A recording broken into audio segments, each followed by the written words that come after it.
Buenas tardes, chiquillos.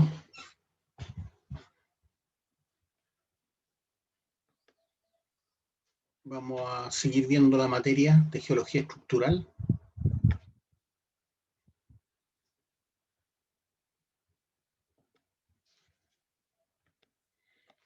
Veamos en esta imagen en donde se muestran pliegues de estratos debido a esfuerzos, ¿cierto?, que están comprimiendo los estratos.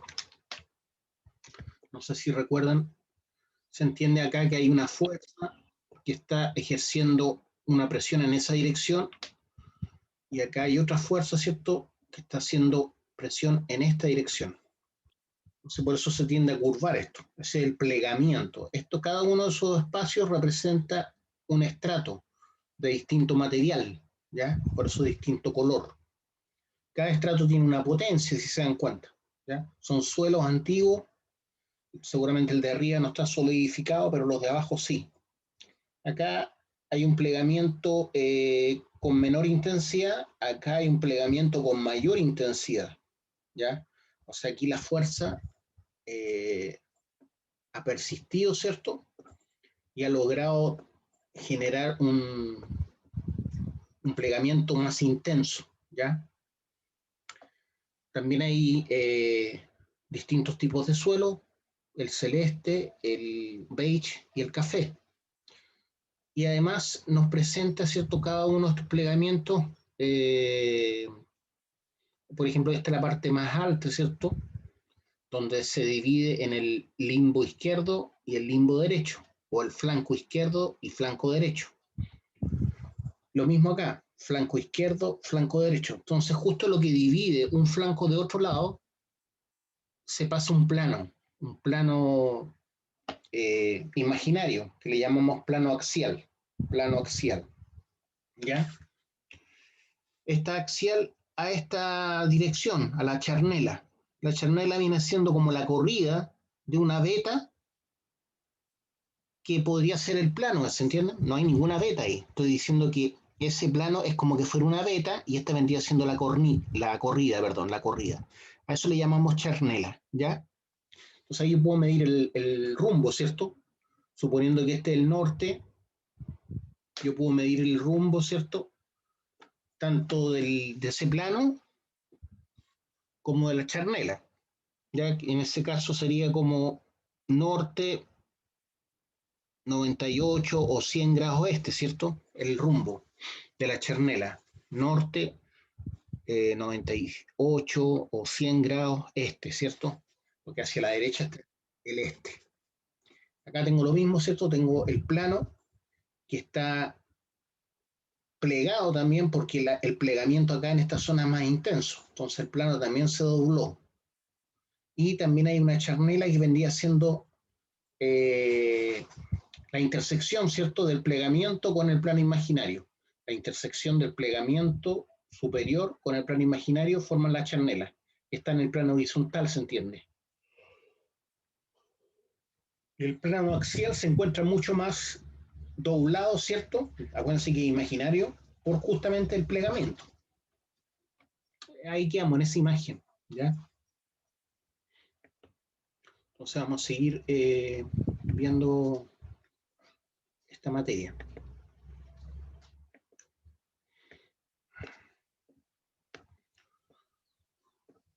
Aquí dice, una vez identificados estos elementos en un pliegue, deberemos medirlos para luego analizar la información mediante, por ejemplo, el uso de la red de Schmidt. La red de Schmidt es para poder identificar en el plano, considerando la curvatura de la Tierra, en una red que representa, que yo puedo representar los rumbos, el deep dir, hacia donde cae el plano, hacia donde cae la beta, y las betas, puedo representarlo en una red que se llama red de Schmidt, ¿ya? Medir los flancos no difieren nada a medir la dirección y el buzamiento, ¿cierto? O sea, hacia donde cae el flanco o hacia donde cae el plano axial. Medir los flancos no difiere en nada a medir la dirección y el buzamiento o ángulo de manteo de cada capa, de una capa cualquiera. ¿Ya? Por eso le decía que es equivalente a medir el manteo y el rumbo de una veta. El plano axial, el eje y la charnela, siendo elementos geométricos no representados físicamente en la roca, requieren de un tratamiento especial, en el sentido que no existen, ¿no es cierto? Yo los dibujo y los considero como que existieran, ¿ya? Como que fueran reales dentro de la red de Schmidt. Para medir el plano axial podemos usar una carpeta rígida, posicionándola en el pliegue de manera que coincida con el plano axial teórico, eso en terreno. Lo siguiente es medir la dirección y el ángulo de buzamiento de dicha carpeta. Eso es lo que se ve acá, miren.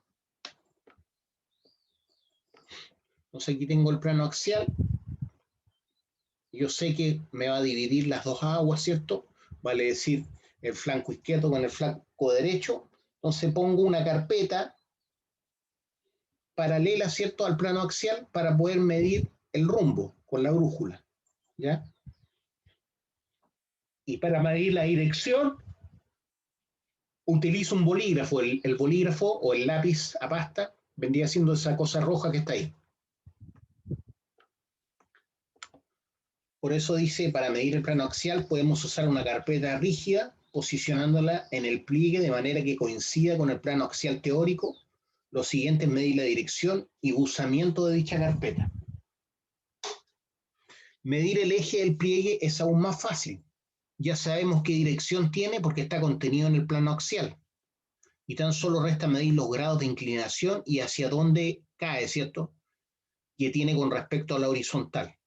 Si volvemos al uso de la carpeta y para estar seguros, digamos que podemos poner un bolígrafo sobre el plano de la carpeta y la inclinación de ese bolígrafo nos dará el valor de beta o de B.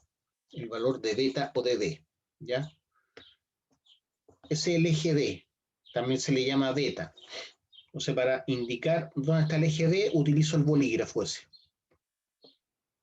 que es equivalente a la corrida o a la charnela que sería que está ahí arriba, ¿cierto? No la dibujaron ahí, pero es la intersección, la charnela es la intersección del pliegue con el plano axial. Entonces, si volvemos al uso de la carpeta y para estar seguros, digamos que podemos poner un bolígrafo sobre el plano de la carpeta, ahí está, esa cosa roja, y la inclinación de ese bolígrafo nos dará el valor de B, que es esa recta que está ahí. No sé si quedó claro. Después dice, bueno, ahí hay un detalle de lo que estamos haciendo. Midiendo el plano axial y el buzamiento del eje, inversión del pliegue. Número 1, posicionar una carpeta rígida de unos 25 a 30 centímetros que quede contenida en el plano axial. Ahí está, ¿cierto? Ahí está contenida en el plano axial. Número 2, medir la dirección y buzamiento de la carpeta. El ángulo de buzamiento ahí aparentemente es 90 grados, ¿cierto? O está muy cerca de los 90 grados. Más que 90 grados serían 0 grados, ¿cierto? El ángulo de buzamiento 0 grados. O más bien dicho 90 grados porque respecto a la horizontal. Si lo consideramos respecto a la horizontal son 90 grados. Medir entonces la dirección y el buzamiento de la carpeta. Número 3, la dirección del eje B y el plano axial es la misma, ya que el eje está contenido en el plano. En este caso la carpeta y el bolígrafo rojo que está dibujado ahí, por lo que solo queda medir la inclinación o buzamiento del bolígrafo respecto de la horizontal y muy importante, ¿hacia dónde? ¿Hacia dónde está ese bolígrafo? Hacia el norte, hacia el sur, hacia el noroeste. En este caso es muy simple y el buzamiento es de 0 grados, ¿cierto? Ya que el pliegue no tiene inmersión, ¿ya? Entonces ahí está el lápiz y simplemente hay que ver que es un eje o un bolígrafo que es paralelo, ¿cierto?, al eje B, porque está contenido en el plano axial.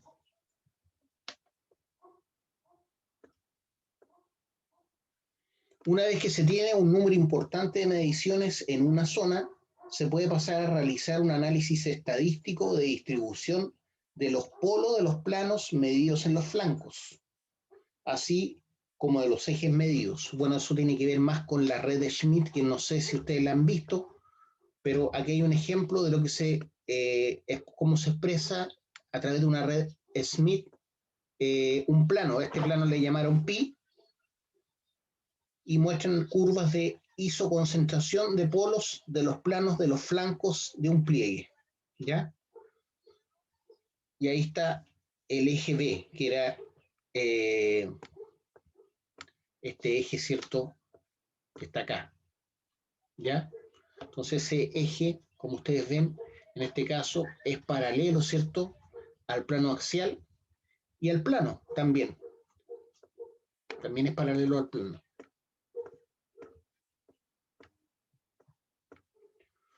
Entonces, este dibujo que está acá se hace con una red de Schmidt, ¿ya? Hay otro tipo de redes que también sirven para identificar en el plano, ¿cierto?, estructuras geológicas, como son las vetas, ¿ya? O los diques, vale decir, por identificar hacia dónde cae la veta, su ángulo de buzamiento y su rumbo. Dice representación estereográfica simplificada de los polos de los planos de un pliegue anticlinal cuyo eje buza hacia el noreste.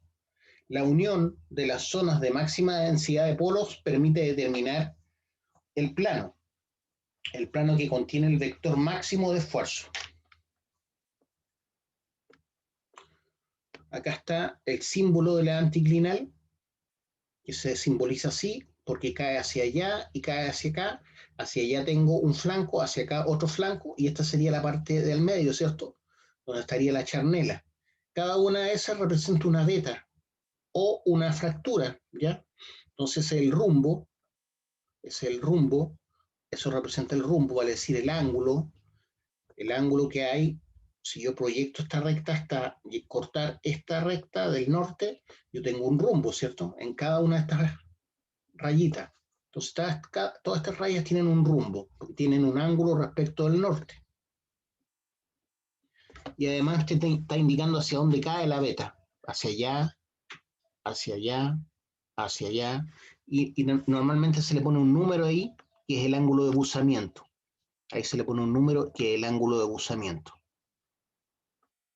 Entonces, en este caso tenemos fracturas hacia allá y fracturas hacia acá, o beta hacia allá y beta hacia acá.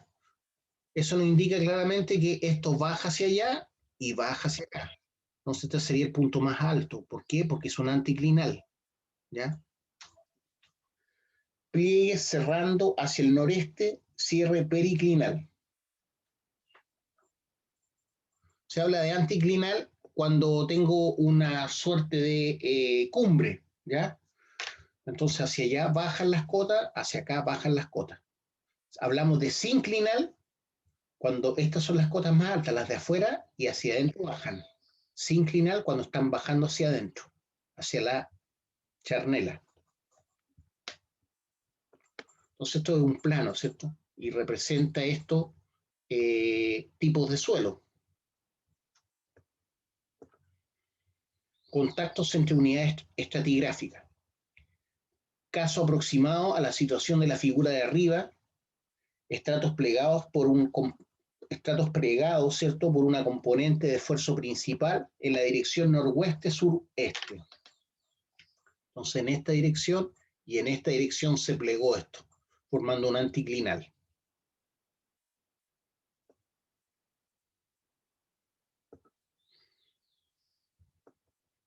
Hemos introducido el término anticlinal sin mostrar su opuesto geométrico, que es el sinclinal. Bueno, esto es un anticlinal, ¿ya? Cuando los estratos forman una especie de cerro. A eso se le llama anticlinal, ¿ya? Y se simboliza así en el plano. O sea, cae hacia un lado y cae hacia otro. Y esa raya sería la charnela, ¿ya? O el eje beta también, corresponde al eje beta también, ya, porque estoy viéndolo en el plano. Entonces aquí lo que están mostrando es que esto ya fue erosionado, ¿cierto? Originalmente era así, pero toda esta parte que está transparente ya fue erosionada. Lo mismo acá. Aquí también tenemos un anticlinal, pero con inmersión, dice. Anticlinal con inversión, es como que esto se hundiera hacia allá. Por lo tanto, es un anticlinal con un eje con buzamiento. ¿Se dan cuenta? Aquí el eje B no tiene buzamiento, aquí sí. El eje vendría siendo una cosa así, si lo pudiéramos dibujar. ¿Ya? En cambio, acá es paralelo al plano. Se podría decir que tiene un ángulo cero. En cambio, acá no, porque aquí tiene un ángulo respecto a la horizontal. Tiene un ángulo de buzamiento. Se podría decir que la charnela tiene un ángulo de buzamiento. ¿Por qué? Porque es un anticlinal con inmersión.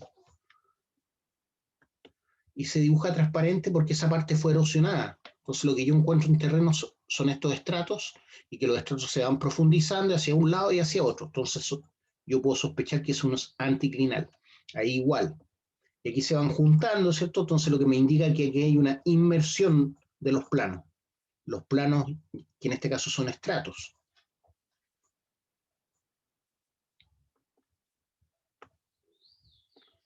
Aquí al contrario tengo un sinclinal, lo contrario al anticlinal. Entonces aquí tengo estratos que formaron una especie de quebrada, ¿cierto?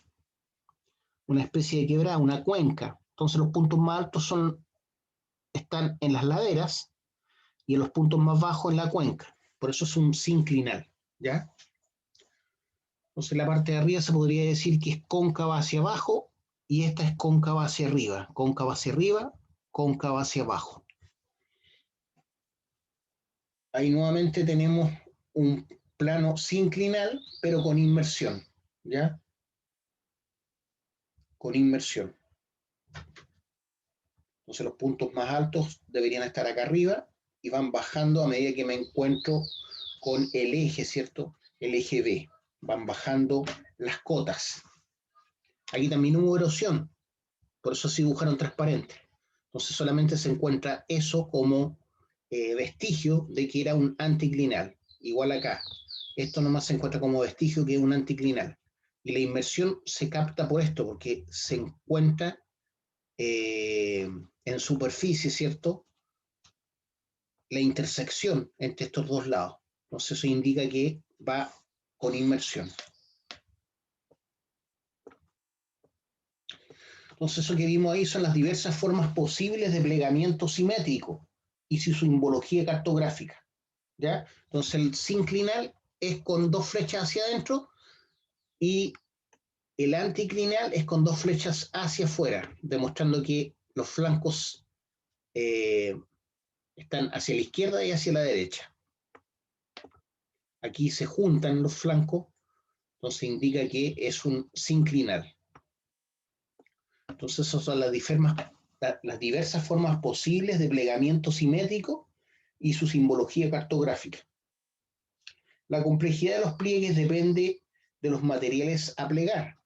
Así como comentábamos anteriormente, mientras las rocas volcánicas o magmáticas o plutónicas se resisten a plegarse debido a que son mucho más competentes, eso las hace más frágiles y pasan de manera relativamente fácil, dependiendo de su composición, a la rotura o a la quebradura mediante falla. Las rocas sedimentarias, por el contrario, ¿cierto?, son más dúctiles, especialmente las calizas y yesos, pueden formar complejas estructuras de plegamiento, o sea, se tienden a plegar sin quebrarse.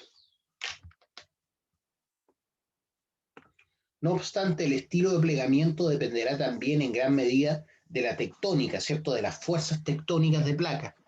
Esto es si hablamos de orógenos colisionales. Orógenos colisionales se refiere a génesis colisionales, por ejemplo, cuando una placa continental colisiona con otra. Un ejemplo es la formación de los Alpes o de los Himalayas, o de márgenes activos de tipo andino, como en el caso de la cordillera de los Andes, o de márgenes activos de tipo andino, donde el régimen de compresión-extensión está básicamente controlado por la velocidad de convergencia de las placas. La placa oceánica, ¿cierto?, que vendría siendo la placa de Nazca en Chile, se está metiendo bajo la placa continental, ¿ya? Entonces una zona de convergencia, perdón. Del primer caso, y habiendo calizas implicadas, resultan las más espectaculares cadenas de plegamiento. ya los Alpes y los Himalayas. Por el contrario, en los márgenes activos, como en el caso de convergencia entre la placa de Nazca y la placa continental o la placa sudamericana, la sedimentación de facies marinas es restringida. Por ejemplo, en el norte de Chile y el sur del Perú, ¿cierto? Las facies calcáreas del Jurásico de Cerritos Bayos o del Neocomiense del grupo Chañarcillo son insignificantes comparadas con los miles de metros de rocas de edad equivalente de origen volcánico. Tampoco los esfuerzos de las fases compresivas en los niveles superiores son tan intensos como para generar plegamiento masivo al estilo alpino. De hecho, y es casi una paradoja, que el plegamiento y fallamiento más complejos en fases sedimentarias en el norte de Chile no se asocia a una fase compresiva, sino que a una extensional, que dio como resultado el llamado caos de Puquios. Caos de Puquios. Ese sector está al interior de Copiapó, cerca de Tierra Amarilla. Eso fue escrito por Podosis y Almindiger en el año 92 y 93. Ahí hablan del caos de Puquios, en donde uno ve este tipo de plegamiento por un lado, plegamiento por otro, fallas en algunas partes. ¿Ya? Aquí se está viendo lo mismo, ¿cierto? Pero tomado de otra parte la imagen. Aquí hay plegamientos, acá también hay plegamientos y aquí hay como fallas. Este es el sector Puquios y le llaman caos de Puquios. El llamado caos de Puquios por Podosis y Almendiger entre el año 92 y 93 en la tercera región de Chile. Aún así, para el geólogo de países andinos o tipo andino, es importante conocer algunos de los tipos más comunes de pliegues, más allá de si se trata de un pliegue sinclinal o anticlinal. Además, como veremos, comprender el plegamiento significa entender cómo y por qué algunas mineralizaciones se asocian a este fenómeno y dónde se localizará la mena principalmente. Entonces, comprendiendo el fenómeno de plegamiento, uno puede deducir dónde podría estar la mena, ¿cierto? En el caso de zonas, ¿cierto? Que han estado en profundidad a altas presiones, a altas temperaturas que pudieran haber generado algún tipo de yacimiento. Aquí tenemos distintas formas de pliegues. Estos son los pliegues abiertos, simétricos. Estos son los pliegues asimétricos, ¿ya? Estos son los pliegues volcados. Estos son los pliegues recumbentes. Esta zona le llaman kinks. Fíjese que ahí, en esta zona hay ángulos de 90 grados. Ahí hay un quiebre en 90 grados y aquí hay otro quiebre en 90 grados prácticamente. ¿Ya? O este es de 90 y este se asemeja a 90. Entonces forma como una especie de parte de un cuadrado. Igual acá también hay ángulos de 90 grados. Eso es lo que llamamos kinks. Y este tipo de pliegue se llama chevrón. Aquí el pliegue se quebró, ¿se dan cuenta? Son rocas que fueron a tal punto comprimidas que el pliegue se quebró finalmente. ¿Ya? Aquí no hay pliegue, podría quedar algo de pliegue ahí, pero aquí ya se quebraron, ¿se dan cuenta? Entonces forma como una punta de flecha, igual que acá, también se quebró a este lado. Entonces esos son casos especiales, ¿cierto?, de plegamiento, donde hay quiebres, porque aquí no hay quiebres, ¿se dan cuenta? En cambio aquí sí, en los kinks y en el plegamiento tipo chevrón también.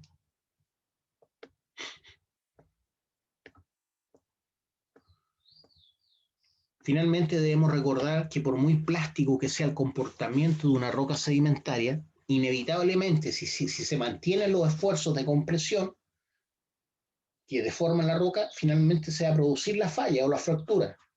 La roca se romperá a lo largo de una falla. Esta falla será de tipo inverso y el fenómeno podrá ocurrir desde la escala de afloramiento o a la regional. En este último caso hablaremos de mantos de corrimiento o de escamas también se llama. para referirnos a la secuencia que se escurrirá por encima de la falla, dando origen a una tectónica típicamente alpina. Si el deslizamiento es verdaderamente importante al nivel de kilómetros, puede que la cobertura desaparezca en algunos sectores dejando ver el zócalo.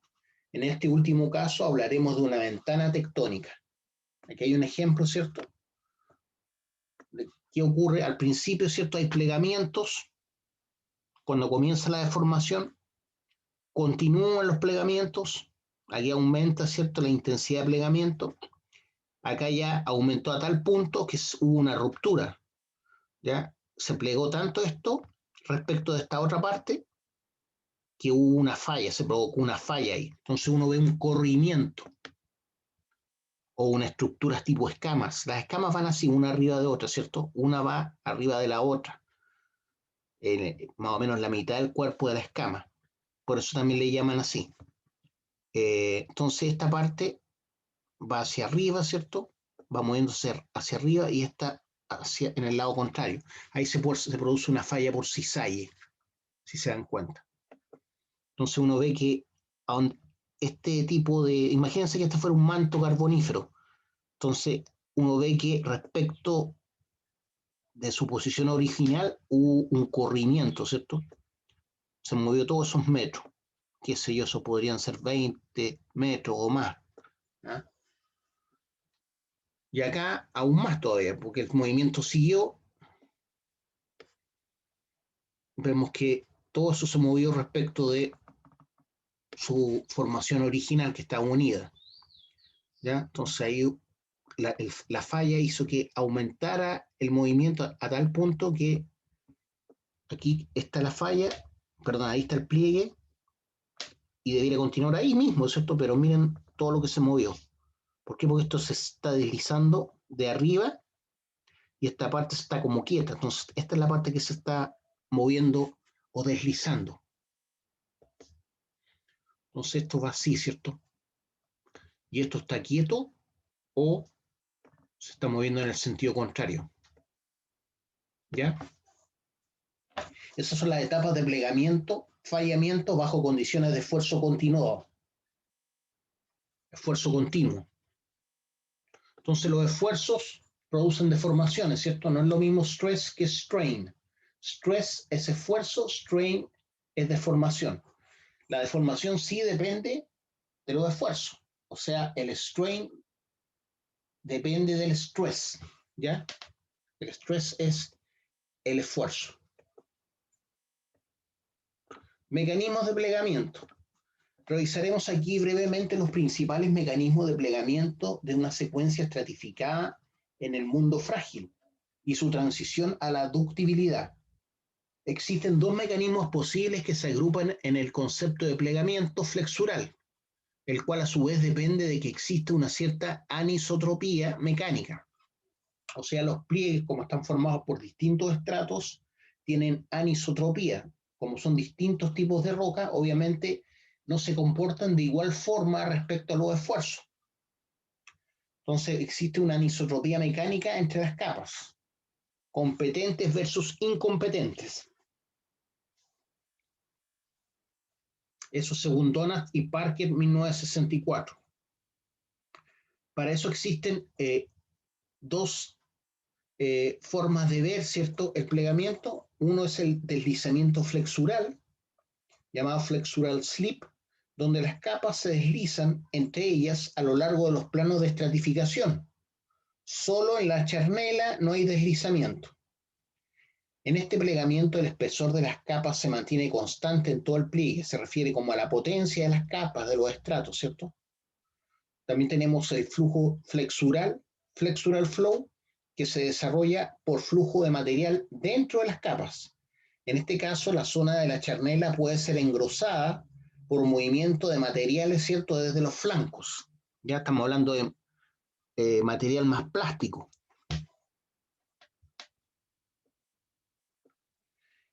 El que se desarrolle uno u otro mecanismo, el deslizamiento flexural o el flujo flexural, o una combinación de ambos, depende del comportamiento mecánico de las capas, o sea, de los estratos, de la geomecánica o calidad del macizo rocoso. si tiene un comportamiento más frágil o más dúctil.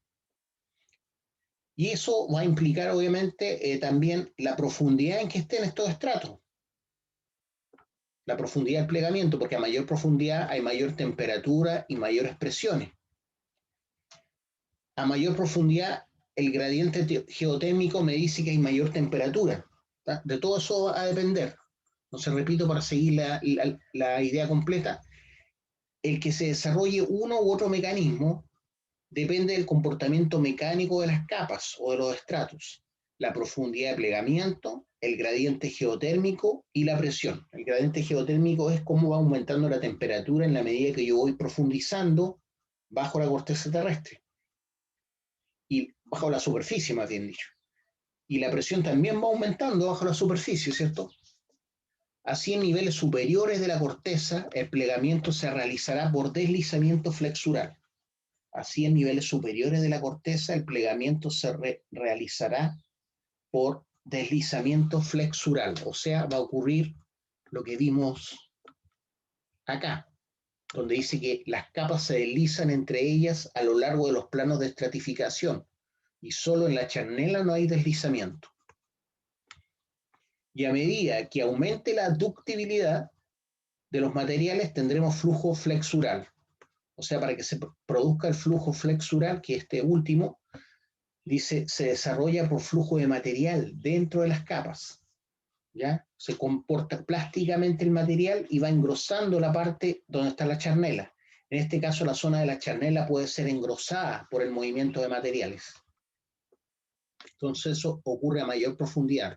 Y a medida que aumente la ductibilidad de los materiales, tendremos flujo flexural. Ahí están mostrando una imagen en donde tenemos los estratos, ¿cierto? Que más o menos conservan su potencia. Y ahí hay una falla, ¿cierto? Que está generando cizalles. Entonces tenemos fuerza hacia acá y fuerza hacia arriba, que hacen que esto esté deslizándose, moviéndose.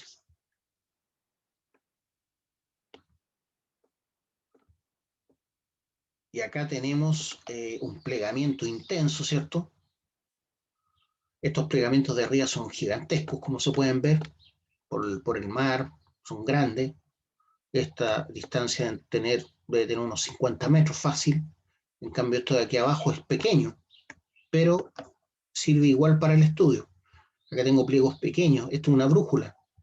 Por lo tanto, es relativamente chico estos pliegues, pero el pliegue es tan intenso que se quebró acá y está casi unida a la roca. Entonces aquí se engrosó la charnela. La charnela está justo ahí, ¿cierto? Es el eje del pliegue que corta el plano horizontal. Entonces ahí está la charnela. Entonces esta parte está como engrosada respecto de la potencia inicial. ¿Se fijan? ¿Por qué? Porque el material aquí se comporta de manera más plástica. Entonces arriba teníamos el deslizamiento flexural en capas de un pliegue de areniscas devónicas, secuencia del Old Red Sandstone, muy poco metamorfizadas en la costa de Gales, ¿ya? En la Gran Bretaña. Note que las potencias de las capas permanecen prácticamente constantes en los flancos, por eso sabemos que es un deslizamiento flexural. Y las charnelas.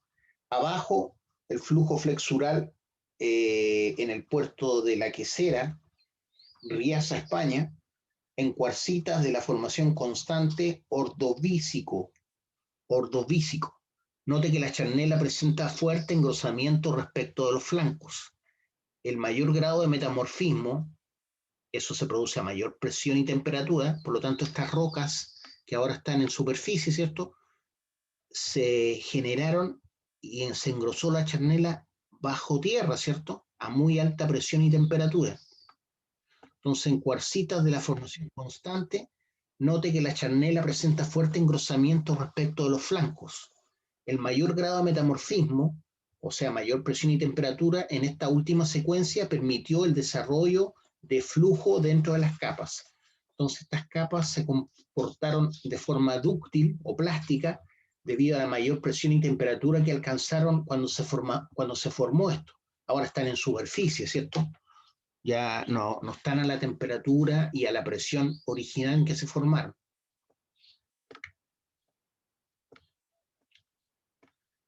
esquistosidad de plano axial, pliegues parásitos y grietas de tensión. El plegamiento conlleva la formación de estructuras asociadas que es conveniente conocer, ya que pueden ser útiles llegado el momento de resolver estructuras en el campo. Un fenómeno comúnmente asociado al plegamiento es la llamada esquistosidad. Acuérdense que la esquistosidad se produce, son rocas metamórficas. Los esquistos micáceos son rocas metamórficas, ¿ya? Y finalmente las cuarcitas son las que tienden a formarse en esquistos micáceos. Esto es una fábrica planar desarrollada más o menos paralela al plano axial de los pliegues y normal al esfuerzo principal. Si la secuencia contiene rocas pelíticas, como por ejemplo las lutitas, o samíticas, por ejemplo las areniscas, además se producirá una refracción de la fábrica planar debido a la distinta competencia de los materiales.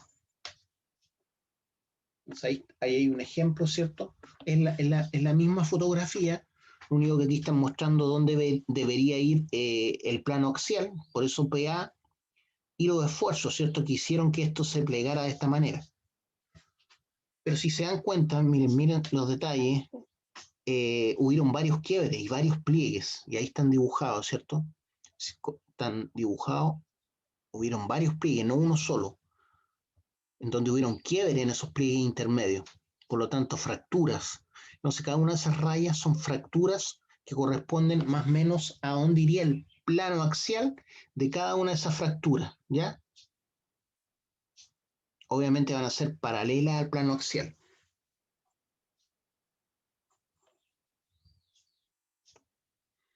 No sé qué se está mostrando ahí, ahí está el detalle, esquistosidad de plano axial desarrollada en un pliegue apretado de metapsamitas, escrito por Song y sus compañeros el año 2010. Para mayor claridad, solo algunos planos de la esquistosidad y de la estratificación han sido representados.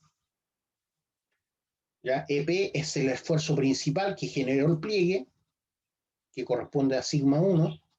EPA significa esquistosidad de plano axial, que son estos, la esquistosidad de plano axial, ¿ya? Y EST, planos de estratificación serían los EST, esos que están ahí, EST. Estos son la esquistosidad de plano axial, ¿ya? Esquistosidad de plano axial, y estos son los EST, planos de estratificación. Y PA, ¿cierto? Ya sabemos que es el plano axial del pliegue, que era ese plano imaginario, ¿cierto? Y tiene un rumbo y un ángulo de manteo.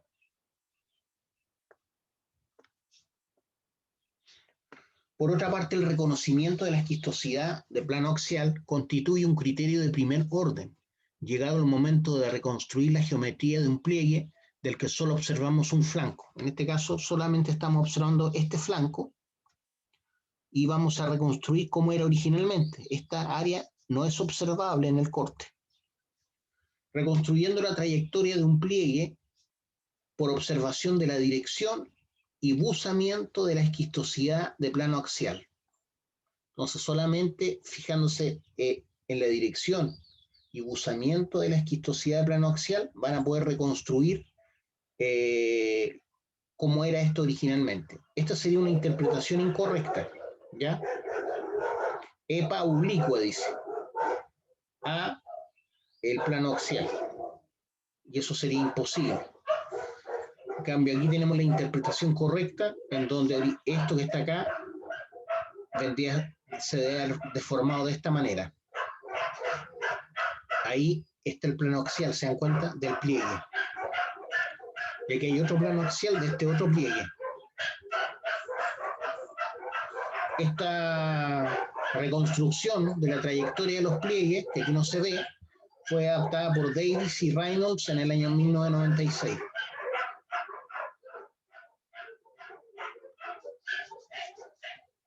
Otro elemento importante llegado al momento de determinar las características del plegamiento son los denominados pliegues parásitos.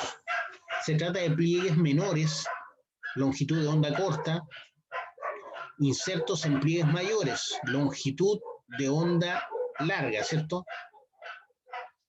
Si se observa un gran pliegue en la dirección de su inmersión, entonces estamos considerando los pliegues como ondas. Se habla de pliegues parásitos y se trata de pliegues menores cuando la longitud de la onda es corta. Y insertos en pliegues mayores, mayor longitud de onda. Si se observa un gran pliegue en la dirección de su inmersión, hacia donde busa su eje, observaremos una serie de pliegues menores, cuya forma nos recuerda a las letras Z, flanco izquierdo, y las letras M, zona de la charnela. Y eso es lo que tenemos acá, ¿ven? Entonces ese es el pliegue, pero tenemos formaciones Z o pliegues Z en el flanco izquierdo, y aquí tenemos formaciones S, que tienen la forma de S, ¿cierto? En el flanco derecho. Y ahí están los pliegues M. Los pliegues M es porque parecen M. Ahí tenemos esa situación, pliegues Z y pliegues S. Y acá están los pliegues M, que forman como una M, ¿cierto? Los pliegues Z, los pliegues S y los pliegues M. Entonces, este es el pliegue principal que ha sufrido mayor deformación como interna. Este es el pliegue principal, pero hay pliegues más pequeños que son los pliegues Z y los pliegues S y los pliegues M. Y eso es lo que tenemos en esta estructura, que es relativamente pequeña, pero esto también se puede dar a nivel macro, ¿ya? Entonces, en el lado izquierdo tenemos esquema para los pliegues parásitos en un pliegue con inmersión. Entonces, este es un pliegue, ¿cierto? Un anticlinal con inmersión, ¿cierto? Un anticlinal con inmersión, adaptada por Fleuty en el 87, donde tenemos pliegues Z por la forma y pliegues S y pliegues M. A eso se llaman pliegues parásitos.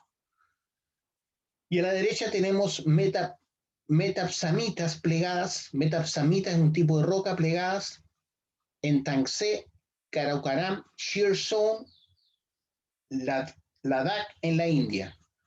Esto está ubicado en Tangsé, Karakoram, Shear Zone, el Ladakh, ¿cierto? Ladakh, India. Entonces esto es parte de una formación en los Himalayas, ¿ya? Que hay un choque de placas, la placa india chocó, ¿cierto?, con la placa asiática o china. Ya, estimados, los vamos a dejar hasta acá por hoy. Nos estaríamos viendo, Dios mediante, el viernes, ¿ya? Les recuerdo que la prueba la tenemos el 11 de diciembre, ¿ya? Geología 301, la prueba, la tercera prueba la tenemos el 11 de diciembre. Y después de esa prueba van a tener una semana para entregarme el trabajo escrito, que vale un 20%.